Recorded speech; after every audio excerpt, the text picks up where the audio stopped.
Do'stlar, assalomu alaykum hammaga. Bugun biza Xorazm tarixida bo'lmagan yangilikni sizlarga chiroyli tarzda yetkazib berish uchun Shohruh Mirzomizning yonida A+ Akademiyadamiz. Hozir sizlarga bir qiziqarli ma'lumotlar bilan chiroyli videorolik qilyapmiz. Sababi biza kutdik, mediada wow bo'ladimi yoki yo'qmi deb. Lekin ko'pchilik ommaviy axborot vositalarida birgina postcha bilan cheklandi bu. Xorazm viloyatida ham IELTS 9 olindi deb.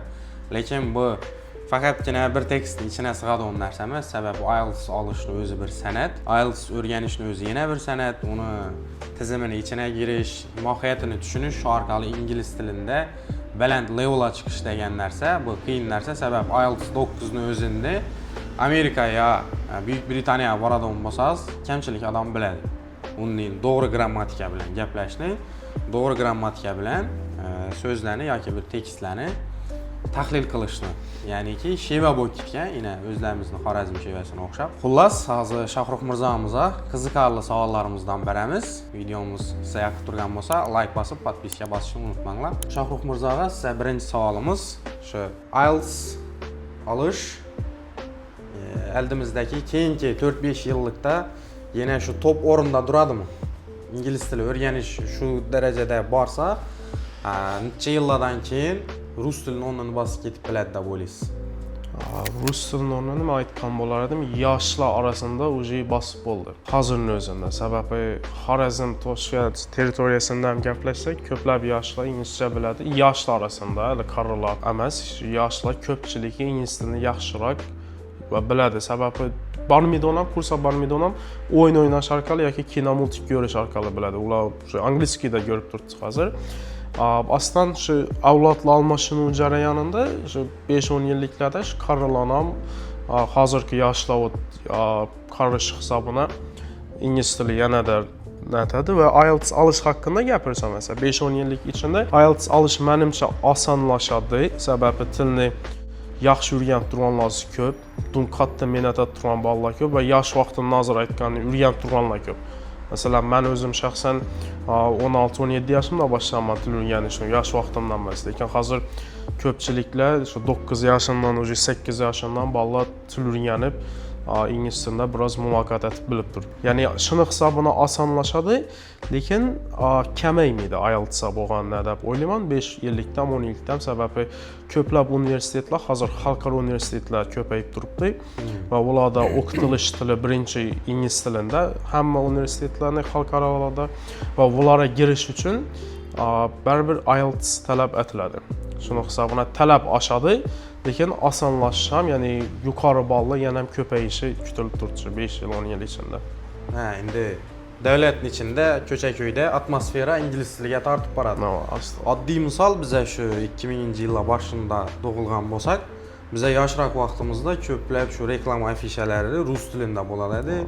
Ko'plab shu davlat dokumentlari shu rus tilida, yana hozir ham magazinlar ham adını ingliz tilida qo'yib turibdi, ko'plab magazin. Yana bizlar odat bo'lib qolgan, ko'pchilik rus tillarini qo'shib gaplaymiz. Hozirgi kunda esa ingliz tilidan so'z qo'shib gaplash kundan-kun rivojlanib qo'yadir. Reklama afishalari ingliz tilida, ko'pchilik telefonlarga kerak bo'lsa interfeyslarni o'zbekcha qo'ymaydilar, ruscha qo'ymay, inglizcha qo'yib beradilar.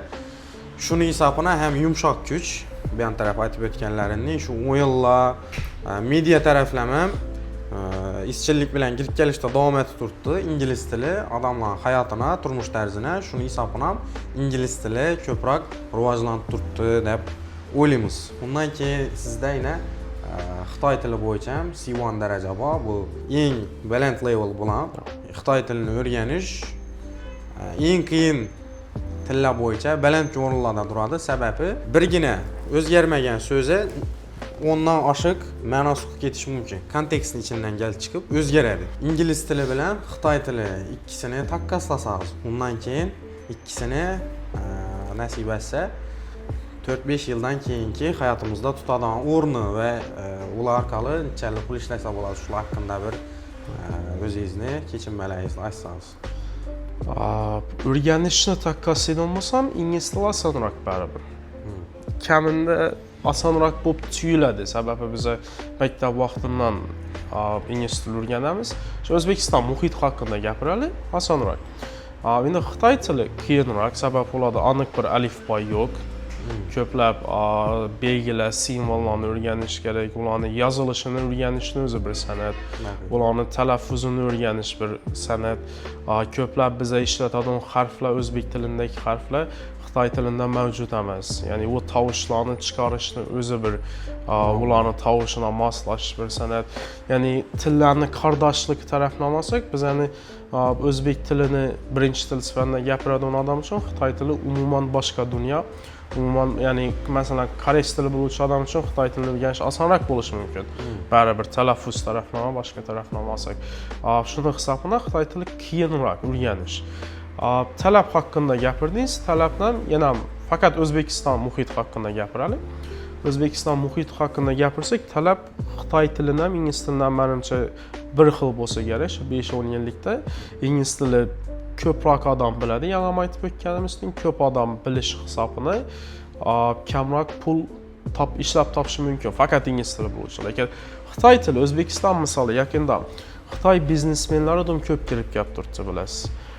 Hozir avvallar bizani biznesmenlar o'zlari Xitoyga borib tovar olib kelardi. Hozir Xitoyning biznesmenlari o'zlari kelib, o'zlari tovarni berib turibdi. Til bilgan odam baribir bir etap yuqoriroq turibdi. Biznes etchakmi, boshqa etchakmi, Xitoy tilini o'zini bilajak odam, hozir Xitoy tilini bilib turib biznes etmayajak bo'lsangiz ham siz shu o'zbek biznesmeni bilan Xitoy tili biznesmeni o'rtasida turib berish orqali normal summa ishlab turganlar bor, foiz olib turganlar bor, sotuvdan muammolarga kelib chiqadi, baribir oldi sotdi davomida shu muammolarni baribir tarjimonlar yechib berib turibdi ko'pchiligi, vositachilik aytib turganlar. Endi hozir biznes tarafdan qarasak, Xitoy tilida ko'proq pul aylanib turibdi.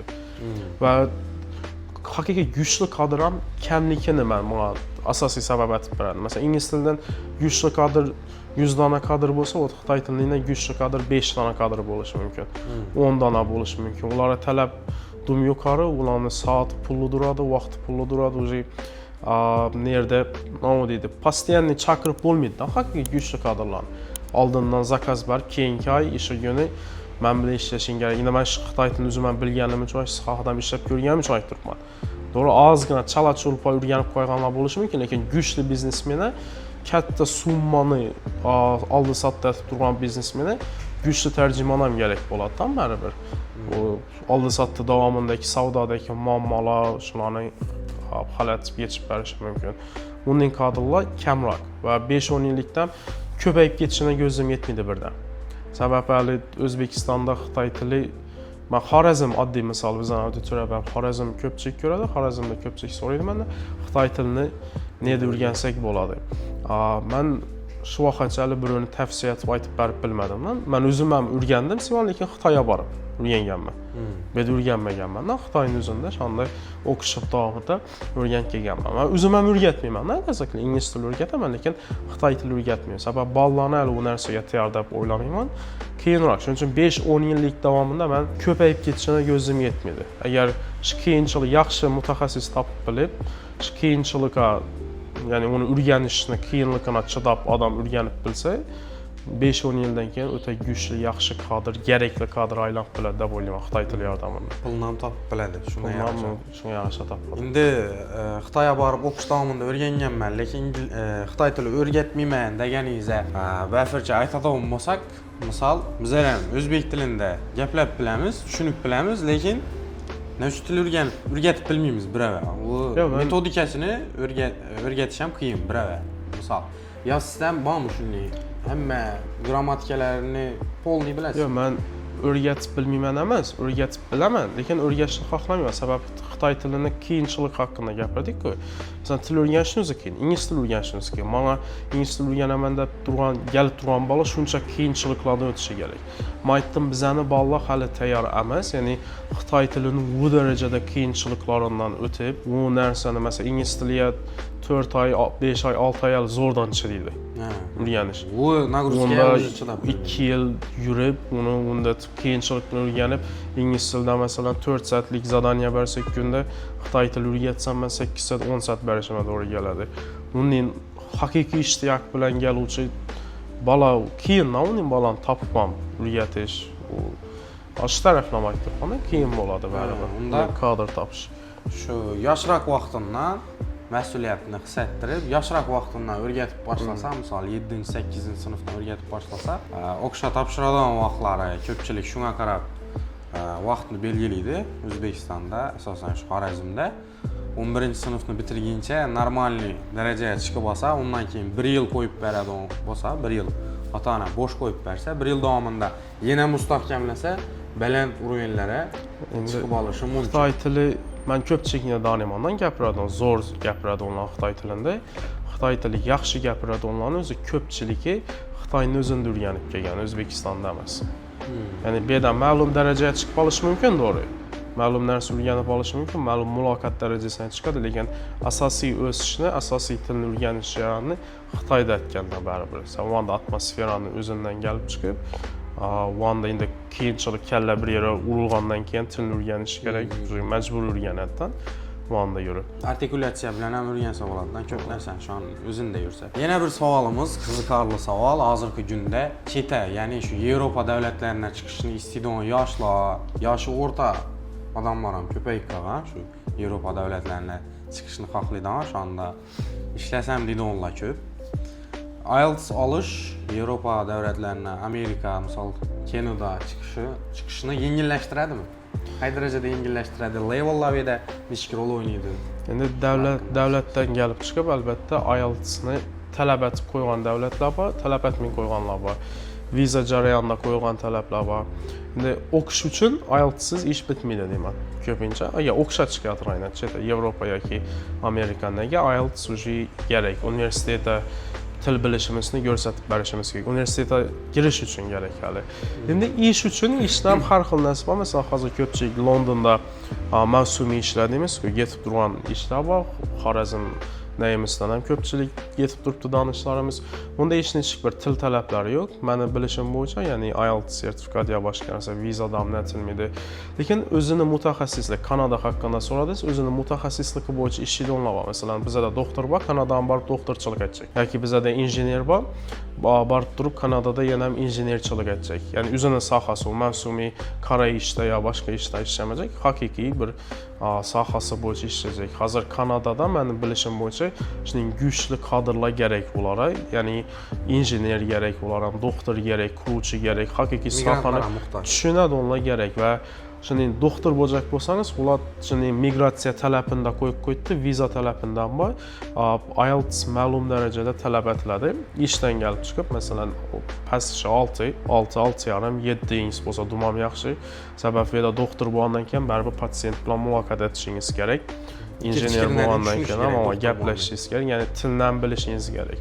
Shuning uchun ko'p sohaning mutaxassisliklari qo'shimcha tarzda hozir til o'rganib, IELTS imtihonidan topshirish orqali o'sha chetda ishlashga vizaga topshirib turganlar ham bor, chetdan ishlab. O'zining sohasi mutaxassisligi bo'yicha. Lekin yana aytib o'tganimdek, qora ishlar, ya'ni biz mavsumiy ishlar deb aytamiz. Ularda menimcha vizadan, nadam til bilish talabi yo'q. Endi bilib ketsak, u ham nadan zo'r ko'chada yurganda, boshqa aytganda, misol muloqot etish. Keyin ham yaxshiroq ishga o'tib ketishlaringiz mumkin. Danish topsangizlar, vizani cho'zdirib, ingliz tilini bilgan odamlar bu yo'ldan topib ketadi. Ko'chada qolmaydi. Endi ma'lumot o'rnida aytib o'tsak, Kanadaga borishni xohlaydiganlar bo'lsa, fransuz tili ham baland o'rinlarda turadi Kanadada. Xo'p, keyingi savolimiz spesifik savollar berishni boshlaymiz. Endi videomizni shu joynacha ko'rgan odamlar va ingliz tiliga qiziqadigan, shuning uchun spesifik savollar berishni boshlaymiz. Ingliz tili bilan bir kunda necha soat davomida shug'ullangansiz va u nechali vaqt mobaynida bo'lgan? 1 yilmi, 2 yil, 3 yil? Shaxsan men o'zim ingliz dars berib kelyapman, 8 yil bo'ldi. 8 yillik tajribam bor. O'rganib yurganim mana shu 11-12 yildan vaqt bo'lgan bo'lishi kerak. Va oralikda shu bir o'rganib boshlagandan keyin uzilish bo'lmagan, ya'ni 9 va 1 oyni yo 1 yilni, 2 yilni natijasi emas. Ya'ni uzilish bo'lmadi deganimiz, shu ishga girdimmi, sen 9 da ish boshlansa, kechga 6, 7, 8 gacha atmosferamiz 100% ingliz tilida. Keyin o'rganish degani, ko'pincha men o'rgataman, studentlarim ham kitobni ochib olib, kitobdan o'rganish jarayoni emas. Masalan, bizani ko'radigan kinomiz ingliz tilida, eshitadigan music, hamma narsamiz ingliz tilida. o'qiydi olmaymiz, yangiliklarni ingliz tilida qidiramiz. Ya'ni Podcast bularni hammasi tilni o'rganishga kiradi baribir. Til sababi biz o'zlarimizni yo'naltirib turibmiz, ko'rib turibmiz, o'rganib turibmiz shu deb. Bular ham o'rganishning bir qismi, ya'ni kundalik davomida agar ularni ham qo'shsak 24 soat bo'lsa, oilamiz bilan o'tadigan bir 2-3 soat o'zbek tilida bo'lishi mumkin yoki do'stlarimiz bilan haftada bir kun, 2 kun yengil olsak o'zbek tilida bo'lishi mumkin. Boshqa hamma vaqt dars jarayoni, darsdan tashqari atuvchi hobbilarimiz, o'zlarimizning qiziqishlarimiz ko'pchilik aslida ingliz tilida bo'lib ketadi. Ya'ni bu yuqori daraja olishni xohlovchi aytamiz. Даже dushni ingliz tilida ko'rib boshlaysan demasdan, ingliz tilida ko'rib boshlaydi. Shuning bir hayotining bir qismini aylanib qoladi. Shuning uchun endi o'tirib o'qish tayyorlanish o'zi, masalan, kitobdan oladigan informatsiyamiz ko'p soat bo'lmasligi mumkin. 3 soat o'qishimiz mumkin, 4 soat bir kunda o'qish mumkin. Lekin yangi общий atmosfera bilan qo'shsak, yilni kunni kamida 3 dan 2 qismi shu ingliz tili bilan baribir bog'liq bo'ladi-da. Shu 10 qisqa qilib aytadigan bo'lsak, 10 yillar davomida kunini 8 soatdan to'g'ri kelgan shu atmosfera bilan qo'shib hisoblaydigan bo'lsak, lekin o'tirib kitobdan o'rganib, yozib chizib o'rganaman desalar, shu 3 soat, 3,5, 4 soat ekan. Xo'p, keyingi savolimiz IELTS 9 olish oxirgi imtihoningizda nechik hissiyotlar o'tgan ichingizda? IELTS'ni topshirib chiqqaningizdan keyin nechik ощущение bo'lgan ichingizda, undan keyin IELTS 9ni olganingizni ko'rganingizdan keyin nechik hissiyotlar o'tgan? Endi testni doğrusunu aytsam, men ko'p topshirdim. 20 marotabadan ko'p topshirganman va har safar bir narsa o'rganib chiqaman, ошибкalarimni o'rganib chiqaman. Men u xato etdim, o'shanda analiz etib chiqaman. Ko'pchilik aytadi, sen test topshirib turibsan, sana oson har safar birinchi marta emas-ku deydilar. Lekin men bir vaqt aytaman, har safar qiyinlashdi men uchun dashi. Na o tarafdan, basım yenəm girib durma, bu 10-ci, bu 11-ci, bu 15-ci, bu 16-ci yaşında alışım gerekli. Yəni basım üzlərimiz basım mənəmiz, məsələn, bu anda kütüb durğanlarını biləmiz, məsələn, ailə kütüb durdu, studentlarımız, nələrimiz, iş safar davamlı alışınız gerek, safar alışınız gerek.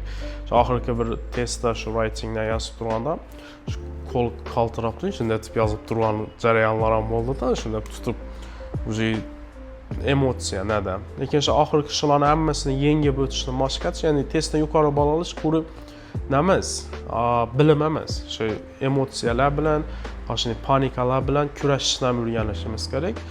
Shuni o'rganib, yaxshilab mashqatib, oxirgi testda nima deydi, shu narsa amallab bildim. O'zim bilan o'zim bo'ladigan kurashda ustun chiqib bildim. Yani o'zim bilan o'zimda shu emotsiyamni yengilmadim.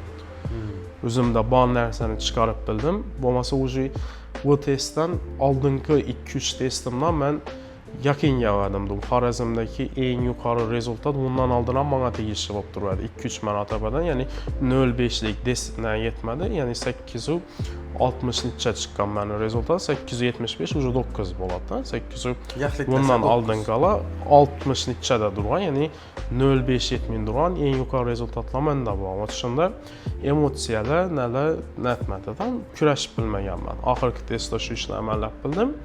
Va ya aytib o'tganimni o'zi testdan chiqqandim, to'g'risi bilmadim, kutdim. Chiqqanni aytdim, ish oxirgi bo'ldi. Oldim, xudo xolasa ertaga nishonlaymiz deb shu oilama xotinim aytib turadi. Va emotsiya zo'r testdan keyin nechik emotsiya bo'ldi dedingiz. Emotsiya bir boshqacha bo'lishini kutmadim, lekin rezultat chiqishini kutib turganim hisoblanadi. Men kutilgan va chiqsa aytmaysiz-ku, ya'ni doğrusu yig'lashni xohlamadim.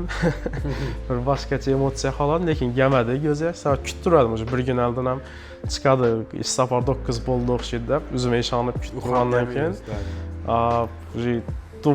o'ylaganimdan emotsiya bermadi, lekin baribir so'nib shu kuni baribir sababini yana aytdim, 10 yillik mehnatni nasi eng çok chiqqandan keyin baribir o'zingiz ichingizdan boshqacha vajlar o'tadi. Yelkadan tog'dan qoldim bo'ladi. Xo'p, asa sizga oxirgi savolimizni aytamiz. Shu IELTS tayyorlanib turganlar yo endi ingliz tiliga kirib kelishni xohlab turganlar, niyati bola bo'lsa, shogirdlar bo'ladi endi sizga, baribir IELTS 9 birinchi sizda. Shulara nasib etsak, eldimizdagi IELTS 9 sohiblarına maslahatlaringiz bo'lsa, aytsangiz qisqacha qilib. Shu ko'pchilikga maslahatim shu taslim bo'lmaslik. Mən özüm misalımni, məni özümü misal etib göstərəm studentlərimə həmişə. Mən birdən bu gün turdum, ingilis dilini öyrəndim, ertəng bardım, tapşırdım, almadım 9 ya 8 yarım, 8-am birdən almaq amma 6-dan başlağanman da mən özüm şəxsən 6 aldım, 7 aldım, 7 yarım aldım, 8 aldım, 8 yarım aldım, 9 aldım. Yəni bir gündə bu qan nərsə məs. Şimdi maksadını qoyuş gərək. Haqlab durmusan ki, məlum rezultatını və şu maksadını düşünüş gərək. Həmmə 9 alıb durtdək, həm mənəm 9 alışım gərək deyən, bu bala alılmıydı heç qaçar. Ya həmmə 7 alıb durtdək, həm mənəm 7 alışım gərək deyib maksad qoyması gərək deyib. Onda məsləhətim, nə üçün gərəklikini düşün. Şu 7 həyatını nişətib özgərtirədi, ya ki 8 nişətib özgərtirədi, 9 həyatını nişətib özgərtirədi. Şu nərsəni düşünüb, keyin maksadını qoyub və təslim olmayın. Bir gün oxşam idi, ertəng oxşam idi, 2 gündən keyin oxşam idi, 1 ildən keyin oxşam idi. Lakin arzıqan adam həmişə aladı o rezultatını. Yəni şu arzusu üçün şu rezultatını hər birinin özünün mehnətinə etişimiz gərəkdən.